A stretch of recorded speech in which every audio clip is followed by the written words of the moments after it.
ನೋಡ್ರಿ, ಈ ಸರ್ಕಾರ ಬಂದಾಗಲಿಂದ ಇದು ದಿವಾಳಿ ಸರ್ಕಾರ, ಕರ್ನಾಟಕಕ್ಕೆ ಶಾಪವಾದ ಇದು ಸರ್ಕಾರ. ಸಿದ್ದರಾಮಯ್ಯ ಇರೋವರೆಗೂ ಕರ್ನಾಟಕಕ್ಕೆ ಶಾಪ.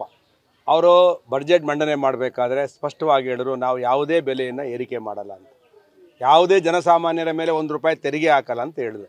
ಇವರು ಬಡ್ಜೆಟ್ ಮಂಡನೆ ಮಾಡಿ ನೆಕ್ಸ್ಟ್ ಡೇನೆ ಕರೆಂಟ್ ಬೆಲೆ ಇರ್ಬೋದು, ಕರೆಂಟ್ ಮೇಲೆ ಇರ್ಬೋದು, ಹಾಲಿನ ಬೆಲೆ ಇರ್ಬೋದು, ಲಿಕ್ಕರ್ ಬೆಲೆ ಇರ್ಬೋದು, ಆಮೇಲೆ ಸಬ್ ರಿಜಿಸ್ಟ್ರಾರ್ ಆಫೀಸಲ್ಲಿ ಇರ್ಬೋದು, ಪ್ರತಿ ಒಂದಕ್ಕೂ ಜನಸಾಮಾನ್ಯ ಕಸನೂ ಬಿಡಲಿಲ್ಲ ಸಿದ್ದರಾಮಯ್ಯನವರು.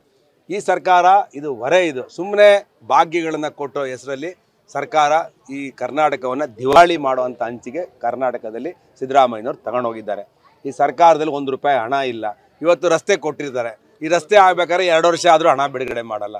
ಅಂದರೆ ಯಾವುದೇ ಯೋಜನೆಗಳನ್ನು ಪೇಪರ್ ಮೇಲೆ ಕೊಡ್ತಾರೆ, ಅದನ್ನು ಅನುಷ್ಠಾನ ಮಾಡೋಕ್ಕಾಗಲ್ಲ. ನಾನು ಮೊನ್ನೆ ಯಾವುದೋ ಒಂದು ನಂದು ಹೇಮಾವತಿದ್ದು ಯಾವುದೋ ಒಂದು ಪ್ರಾಜೆಕ್ಟ್ ಕಳಿಸಿದ್ದು, ಅಪ್ರೂವಲ್ ಆಗಿತ್ತು. ಅಪ್ರೂವಲ್ ಆದಮೇಲೆ ಆ ವರ್ಷದ ಬಡ್ಜೆಟಲ್ಲಿ ಆ ನೀರಾವರಿ ಇಲಾಖೆ ಅನುಷ್ಠಾನ ಮಾಡಬೇಕು. ಅದನ್ನು FD ಕಳಿಸ್ತಾರೆ. FD ಅವನು ಹೇಳ್ತಾನೆ ಇದನ್ನು ಮುಂದಕ್ಕೆ ಹಾಕಿ ಅಂತ ಹೇಳ್ತಾನೆ ಅಂತ ಅವರೇ ಹೇಳ್ತಾರೆ.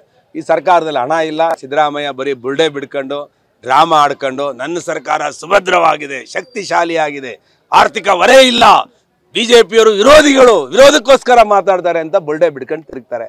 ಈ ಸರ್ಕಾರಕ್ಕೆ ಜನಾಭಿಪ್ರಾಯ 1% ಇಲ್ಲ. ಇದು ಸತ್ತೋಗಿದೆ. ಕರ್ನಾಟಕದ ಪಾಲಿಗೆ, ಜನರ ಪಾಲಿಗೆ, ಬಡವರ ಪಾಲಿಗೆ ಸತ್ತೋಗಿದೆ. 5 ತಿಂಗಳಾದರೂ ಕೂಡ ಇವತ್ತು ಕೂಡ ಆ ಹೆಣ್ಮಕ್ಳಿಗೆ ಆಗ್ತಾರಲ್ಲ, ಏನದು ಗೃಹಲಕ್ಷ್ಮಿ, ಇವತ್ತು ಕೂಡ ಲಕ್ಷ್ಮಿ ಹೆಬ್ಬಾಳ್ಕರ್ ಎಲ್ಲಿ ಕಳೆದೋಗಿದಾರೋ ಗೊತ್ತಿಲ್ಲ. ₹1 ಹಣ ಇವತ್ತು ಹೆಣ್ಮಕ್ಳಿಗೆ ಬಂದಿಲ್ಲ. ಯಾರೊಬ್ಬರಿಗೂ ಆ ಭಾಗ್ಯದ ಹಣ ₹1 ಬರ್ತಿಲ್ಲ. ಅದರಿಂದ ನನಗೆ ಗೊತ್ತಿಲ್ಲ ಅದು ಈ ಸರ್ಕಾರ, ಇದು ಅಧಿಕಾರದ ಕಿತ್ತಾಟ. DK ಶಿವಕುಮಾರ್ ಅವ್ರು ನಾನು ಮುಖ್ಯಮಂತ್ರಿ ಆಗಬೇಕು, MB ಪಾಟೀಲ್ ನಾನು ಆಗಬೇಕು, ಸತೀಶ್ ಜಾರಕಿಹೊಳಿ ನಾನು ಆಗಬೇಕು, G ಪರಮೇಶ್ ಸಾಹೇಬರು ನಾನು ಆಗಬೇಕು ಅಂತೇಳಿ ಅವರೆಲ್ಲೋ ಯಾವ ದೇವಸ್ಥಾನ ಮಧ್ಯಪ್ರದೇಶದಲ್ಲಿ ಇದೆಯಲ್ಲ, ಏನದು ಮಹಾಕಾಳೇಶ್ವರನ ಟೆಂಪಲ್ಗೆ ಹೋಗಿ ಪ್ರಾರ್ಥನೆ ಮಾಡ್ಕೊಂಬಂದರು. ಅಲ್ಲಿ ಹೋದರೆ ಎಲ್ಲ ಇಷ್ಟಾರ್ಥಗಳು ಈಡೇರ್ತದೆ ಅಂತೇಳಿ ಮೊನ್ನೆ ಏನೋ ಅಲ್ಲಿ ಹೋಗಿದ್ರು ಅಂತ ಯಾರೋ ಸ್ಟೇಟಸಲ್ಲಿ ಹಾಕ್ಕೊಂಡಿದ್ರು. ಆ ನಾಗಣ್ಣ ಅಂತ ಒಬ್ಬರು ಸ್ಪೆಷಲ್ ಆಫೀಸರ್, ಅವನು ಬೇರೆ ಗುರುವಯ್ಯನ ಹತ್ರ ಬೇರೆ ಹೇಳ್ಸವ್ರೆ ಇವ್ರು ಮುಖ್ಯಮಂತ್ರಿ ಶೀಘ್ರದಲ್ಲೇ ಆಗ್ತಾರೆ ಅಂತ. ಹಂಗೆ ಈಗ ಇದು ಯಕ್ಷ ಪ್ರಶ್ನೆ ಸರ್ಕಾರ ಯಾರಾಗ್ತಾರೆ ಅಂದು ಅದು $1000 ಕ್ವಶನ್ ಅಲ್ಲ. ಅದು ಕಾಂಗ್ರೆಸ್ ಹೈಕಮಾಂಡ್ ಬಿಟ್ಟಂತ ವಿಷಯ. ನನ್ಗೆ ಯಾಕೆ ಕೇಳಿಸ್ತೀರಾ? ನಿಮ್ಗೇನೋ ಸುದ್ದಿ ಬೇಕು ನನ್ನ ಬಾಯಲ್ಲಿ ಯಾಕೆ ಆಡ್ತೀರಪ್ಪ?